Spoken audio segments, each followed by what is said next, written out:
السلام علیکم ورحمۃ اللہ وبرکاتہ۔ بسم اللہ الرحمن الرحیم۔ شروع اللہ کے نام سے جو بڑا مہربان نہایت رحم کرنے والا ہے۔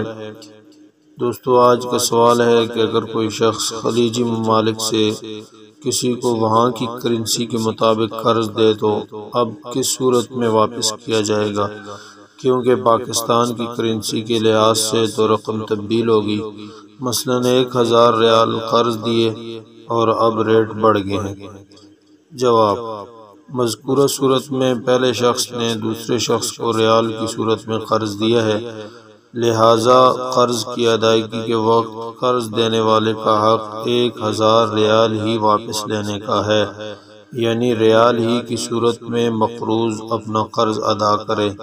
البتہ اگر کسی اور ملک کی کرنسی کے اعتبار سے وہ قرض ادا کر رہا ہو تو اس صورت میں اس کرنسی کی موجودہ قیمت یعنی قرض کی ادائیگی کے دن جو قیمت بنتی ہوگی اس کا اعتبار ہوگا، لہذا قرض کی وصولی کے وقت مارکیٹ میں اس کرنسی مثلاً 1000 ریال کے جو ریٹ ہوں گے وہ ادا کرنے ہوں گے، لیکن قرض دینے والے کا پہلے سے اپنی مرضی سے قیمت طے کر لینا کہ تم مجھے یہ ریال زیادہ روپے کی صورت میں واپس دو گے، یہ سود ہوگا، بلکہ یہ ضروری ہوگا کہ ادائیگی کے دن مارکیٹ میں جو ریٹ چل رہے ہیں ان میں سے کسی ایک ریٹ کے حساب سے ادا کرے۔